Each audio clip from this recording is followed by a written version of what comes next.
Hi guys, जय हिंद। स्वागत है आपका हमारे चैनल जीके विद दृष्टि में। ये बीपीएससी एईडीओ की एक बहुत ही बेहतरीन बुक लॉन्च हुई है, वॉल्यूम 3, जिसका आज हम लोग प्रैक्टिस सेट 3 करेंगे। यह बीपीएससी एईडीओ सामान्य अध्ययन प्रैक्टिस सेट 3। क्वेश्चन नंबर 1 है, निम्नलिखित युग्मों पर विचार कीजिए। एक तरफ पर्वत शिखर दिया हुआ, दूसरी तरफ पर्वत श्रेणी का क्षेत्र दिया है। नोकरेक पर्वत शिखर गारो पहाड़ियों में है, जो कि मेघालय में पड़ती है, और सारामती नागा पहाड़ी में है, जो नागालैंड में पड़ती है, और सैडल पीक ये लक्षद्वीप में नहीं पड़ती है, ये सैडल पीक उत्तरी अंडमान में। तो कह रहा है उपर्युक्त युग्मों में से कितने सही सुमेलित है, तो इसका आंसर हो जाएगा बी, केवल 2 युग्म। नेक्स्ट क्वेश्चन है, 2 नंबर है, निम्नलिखित कथन और उसके कारण पर विचार करें। कथन में दिया हुआ भूमध्य रेखीय क्षेत्रों में दोपहर के बाद अक्सर संवहनीय वर्षा होती है। कारण में दिया हुआ अत्यधिक तापमान के कारण हवा गर्म होकर ऊपर उठती है और ऊंचाई पर ठंडी होकर संघनित हो जाती है। नीचे दिए गए कूट का प्रयोग कर सही उत्तर चुनिए, तो इसका सही आंसर हो जाएगा ए और आर दोनों सही है, और आर ए की सही व्याख्या। ये कथन और कारण दोनों सही है, और दोनों कथन का व्याख्या कारण भी सही है। नेक्स्ट क्वेश्चन है, क्वेश्चन नंबर 3 है, विश्व भूगोल के संदर्भ में निम्नलिखित में से कौन सा हॉर्न ऑफ अफ्रीका का हिस्सा नहीं। 1 में दिया हुआ इथोपिया, 2 में इरिट्रिया, 3 में दक्षिण सूडान और 4 में सोमालिया। सही विकल्प का चयन कीजिए, तो इसका सही आंसर हो जाएगा बी, केवल 3। क्वेश्चन नंबर 4 है, सूची 1 को सूची 2 के साथ सुमेलित कीजिए और नीचे दिए गए कूट का प्रयोग कर सही उत्तर चुनिए। सूची 1 में जल संधि और सूची 2 में है जोड़ने वाले जल निकाय का नाम। जिब्राल्टर जल संधि भूमध्य सागर और अटलांटिक महासागर को जोड़ती है। मलक्का जल संधि जो है ये अंडमान सागर को और दक्षिण सागर को जोड़ती है। हॉर्मुज जल संधि फारस की खाड़ी और ओमान की खाड़ी को जोड़ती है। और सुंडा जो है जावा सागर और हिंद महासागर को जोड़ती है। इसका सही आंसर हो जाएगा 2, 4, 1, 3, ए सही है। क्वेश्चन नंबर 5 है, जेट स्ट्रीम के संदर्भ में निम्नलिखित कथनों पर विचार कीजिए। 1 में दिया हुआ जेट स्ट्रीम केवल उत्तरी गोलार्ध में ही पाई जाती है। 2 में है केवल कुछ चक्रवाती जेट स्ट्रीम द्वारा संचालित होती है, और 3 में जेट स्ट्रीम की गति गर्मियों की तुलना में सर्दियों में दोगुनी हो जाती। उपर्युक्त में से कौन सा कथन सही है, तो इसका सही आंसर हो जाएगा सी। 2 और 3 सही है, और 1 नंबर ऑप्शन गलत है। क्वेश्चन नंबर 6, कोरियोलिस बल के संबंध में निम्नलिखित में से कौन सा कथन सत्य है, तो ए में यह पृथ्वी के चारों ओर घूर्णन का परिणाम है। बी में यह ध्रुवों पर अधिकतम और भूमध्य रेखा पर शून्य होता है। सी में यह पवन की दिशा को उत्तरी गोलार्ध में बाईं ओर विक्षेपित करता है, और डी में यह दाब प्रवणता बल के लंबवत कार्य करता है। तो इसका सही आंसर हो जाएगा सी, यह पवन की दिशा को उत्तरी गोलार्ध में बाईं ओर विक्षेपित करता है। गलत कथन चुनने के लिए कह रहा था, तो इसका सही आंसर हो जाएगा सी। नेक्स्ट क्वेश्चन नंबर 7 है, निम्नलिखित मृदा के प्रकारों को उनके क्षेत्रीय विस्तार क्षेत्रफल के आधार पर अवरोही क्रम में व्यवस्थित करें। तो 1 में है जलोढ़ मृदा, 2 में है काली मृदा, 3 में है काल लाल और पीली मृदा, और 4 में है लेटेराइट मृदा। तो इसका सही आंसर हो जाएगा बी, 1, 3, 2, 4।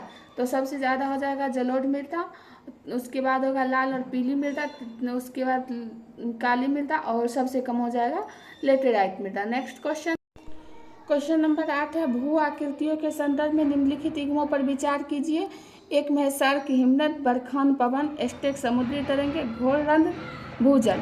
उपर्युक्त युग्मों में से कितने सही सुमेलित है, तो 1 सर्क हिमनद सही है, बरखान पवन ये भी सही है, घोररंध्र भूजल ये भी सही है, एस्टेक समुद्री तरंग ये भी सही है। तो इसका आंसर हो जाएगा डी, सभी चारों युग्म। नेक्स्ट क्वेश्चन है, क्वेश्चन नंबर 9 में सूर्य की संरचना के संदर्भ में निम्नलिखित परतों को केंद्र से बाहर की और सही क्रम में व्यवस्थित कीजिए। तो इसका सही आंसर हो जाएगा ए। 1 में है प्रकाश मंडल, क्रोड, वर्णमंडल, कोरोना। तो सबसे पहले हो जाएगा क्रोड, उसके बाद होगा प्रकाश मंडल, उसके बाद होगा वर्णमंडल, और लास्ट में होगा कोरोना। नेक्स्ट क्वेश्चन नंबर 10 है, भारत में कोयला संसाधनों के संदर्भ में निम्नलिखित कथनों पर विचार कीजिए। 1 में भारत में पाए जाने वाले कोयले का अधिकांश भाग गोंडवाना काल का है, जिसमें सल्फर की मात्रा बहुत कम होती है।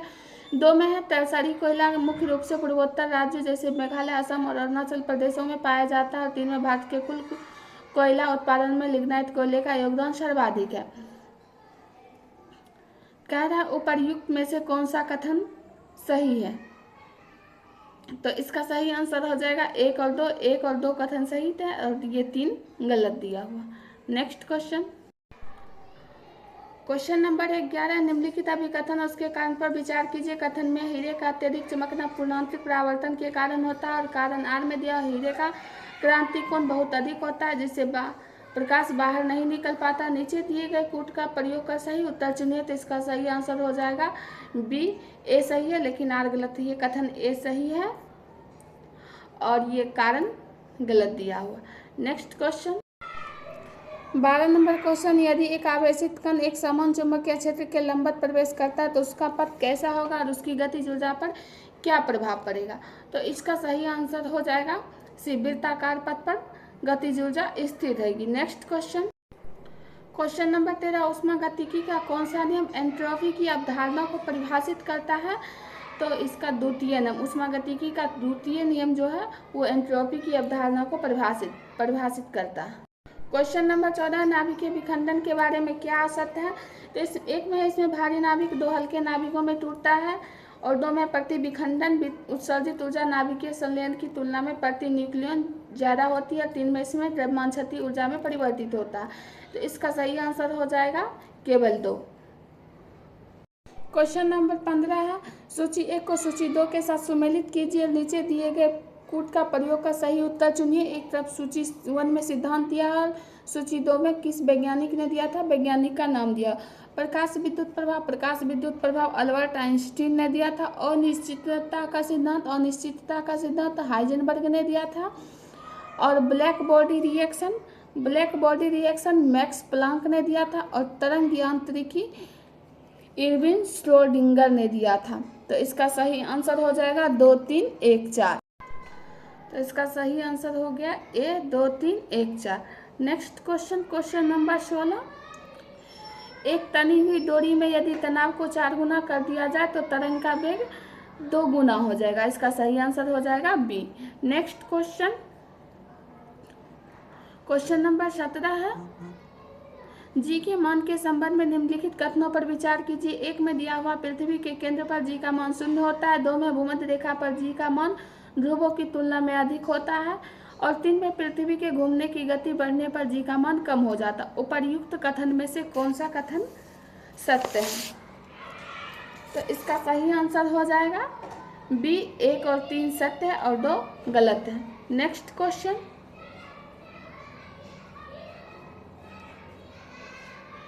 क्वेश्चन नंबर 18 है, 2 लेंस जिनकी शक्ति +12 डायोप्टर और -2 डायोप्टर है एक साथ रखे गए संयुक्त फोकस दूरी क्या होगी, तो इसका सही आंसर हो जाएगा ए, 10 सेंटीमीटर। नेक्स्ट क्वेश्चन नंबर 19 है, सूची 1 को सूची 2 के साथ सुमेलित कीजिए और नीचे दिए गए कूट का प्रयोग का सही उत्तर चुनिए। सूची 1 में पदार्थ का नियम दिया हुआ है, सूची 2 में उपयोग दिया हुआ है। तो सिल्वर आयोडाइड का उपयोग है कृत्रिम वर्षा में। सिल्वर क्लोराइड का उपयोग है फोटोक्रोमेटिक कांच में। सिल्वर नाइट्रेट का दर्पण का रजतन है। और सिल्वर ब्रोमाइड का फोटोग्राफी में। तो इसका सही आंसर हो जाएगा 2, 3, 1, 4।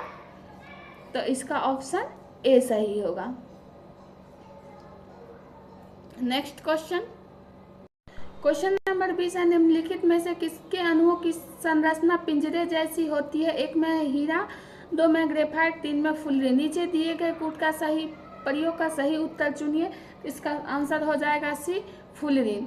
ये फुलरिन की अणुओं की संरचना जो है पिंजरे जैसी होती है। क्वेश्चन नंबर 21 है, निम्नलिखित अभिकथन और उसके कारण पर विचार कीजिए। कथन ए में दिया ग्राफीन वर्तमान में ज्ञात सबसे पतला लेकिन सबसे मजबूत पदार्थ है जो तांबे की तुलना में विद्युत का बेहतर सुचालक है। कारण आर में दिया ग्राफीन की संरचना में कार्बन परमाणु sp3 संकरण प्रदर्शित करते हैं और एक द्विविमीय षटकोणीय जाली बनाते हैं जिसमें मुक्त इलेक्ट्रॉन गति करने के लिए उपलब्ध होते हैं। नीचे दिए गए विकल्प में सही उत्तर चुनिए। तो इसका आंसर हो जाएगा सी, ए सही है लेकिन आर गलत है। कथन सही दिया हुआ है और कारण जो दिया हुआ है वो गलत दिया हुआ है। क्वेश्चन नंबर 22 है, सूची 1 को सूची 2 के साथ सम्मिलित कीजिए और नीचे दिए गए कूट का प्रयोग का सही उत्तर चुनिए। एक तरफ उत्कृष्ट गैस का नाम दिया हुआ, सूची 2 में उपयोग दिया हुआ। आर्गन, आर्गन का जो उपयोग होता है वो टंगस्टन की दीर्घकालिकता में होती है। नियॉन, नियॉन का उपयोग विज्ञापन प्रदर्शन के रोशनी के लिए होता है। क्रिप्टॉन, क्रिप्टॉन का संबंध हवाई पतन पर अवतरण रोशनी और प्रकाश स्तंभों में होता है। जेनॉन, जेनॉन का संबंध फोटोग्राफी की फ्लैश गन की रोशनी के लिए होता है। इसका सही आंसर हो जाएगा डी, 4 1 2 3, 4 1 2 3, इसका डी सही आंसर है। 23 नंबर क्वेश्चन है, हड्डियों के अंधेरे में चमकने का मुख्य कारण क्या है? हड्डियों में लाल फास्फोरस की उपस्थिति, वायु के संपर्क में सफेद फास्फोरस का धीमी गति से दहन, सी में है सफेद फास्फोरस का लाल फास्फोरस में परिवर्तन, डी में लाल फास्फोरस का सफेद फास्फोरस में परिवर्तन। इसका सही आंसर हो जाएगा बी, वायु के संपर्क में सफेद फास्फोरस का धीमी गति से दहन। नेक्स्ट क्वेश्चन है, क्वेश्चन नंबर 24, निम्नलिखित अभिकथन और उसके कारण पर विचार कीजिए। कथन में दिया हुआ, अमरबेल जैसे परजीवी एंजियोस्पर्म में प्रकाश संश्लेषण की क्षमता पूरी तरह से समाप्त हो जाती है और वे अपने अस्तित्व के लिए पूरी तरह से हॉस्टोरिया पर निर्भर होते हैं। कारण आर में दिया हुआ, कारण आर है, अमरबेल एक पूर्ण स्तंभ परजीवी है जो पोषक पौधे के फ्लोएम और जाइलम दोनों के साथ संबंध स्थापित करके पोषण प्राप्त करता है। नीचे दिए गए कूट का प्रयोग का सही उत्तर चुनिए। तो इसका सही आंसर ए होगा, ए और आर दोनों सही है और आर ए की सही व्याख्या। नेक्स्ट क्वेश्चन है, क्वेश्चन नंबर 25 है, पौधों की जड़ों के रूपांतरण के संदर्भ में निम्नलिखित कथनों पर विचार कीजिए। एक में शकरकंद एक रूपांतरित मूसला जड़ है और भोजन के संचय में फूल जाती है। 2 में कुंभी रूप जड़ें जैसे शलजम के आधार भाग बहुत मोटा होता है और निचला भाग अचानक पतला हो जाता है। 3 में प्रत्यारोपण के दौरान अधिकांश पौधे इसलिए मर जाते हैं क्योंकि मिट्टी के बदलते परिवेश में उनके मूल रोम नष्ट हो जाते हैं जिससे जल अवशोषण बाधित हो जाता है। कह रहा उपर्युक्त में से कौन सा कथन सही है? तो इसका सही आंसर हो जाएगा बी, 2 और 3। क्वेश्चन नंबर 26 है, सूची 1 को सूची 2 के साथ सम्मिलित कीजिए और नीचे दिए गए कूट का प्रयोग कर सही उत्तर चुनिए। सूची 1 में यौगिक हार्मोन का नाम दिया हुआ, सूची 2 में विशिष्ट गुणकारी का नाम दिया हुआ। एलिसिन, एलिसिन जो है लहसुन में पाए जाने वाला सल्फरयुक्त यौगिक है। लैक्टिक अम्ल, लैक्टिक अम्ल पेशियों में अवायवीय शोषण का उपोत्पाद है। ऑक्सीटोसिन, ऑक्सीटोसिन चिकनी पेशियों के संकुचन को प्रेरित करता है। थायरोक्सिन जो है अंतःस्रावी तंत्र का पेसमेकर है। इसका सही आंसर हो जाएगा ए, 2 1 4 3, 2 1 4 3। क्वेश्चन नंबर 27 है, निम्नलिखित में से कौन से कारक स्वाइन फ्लू और हेपेटाइटिस बी के बीच भिन्नता को स्पष्ट करते हैं? एक में हेपेटाइटिस बी मुख्य रूप से रक्त आरोहण और टैटू बनवाने जैसे असुरक्षित शारीरिक संपर्कों से फैलता है, जबकि स्वाइन फ्लू श्वसन बूंदों से फैलता है। बी में हेपेटाइटिस बी एक डीएनए वायरस के कारण होता है, जबकि स्वाइन फ्लू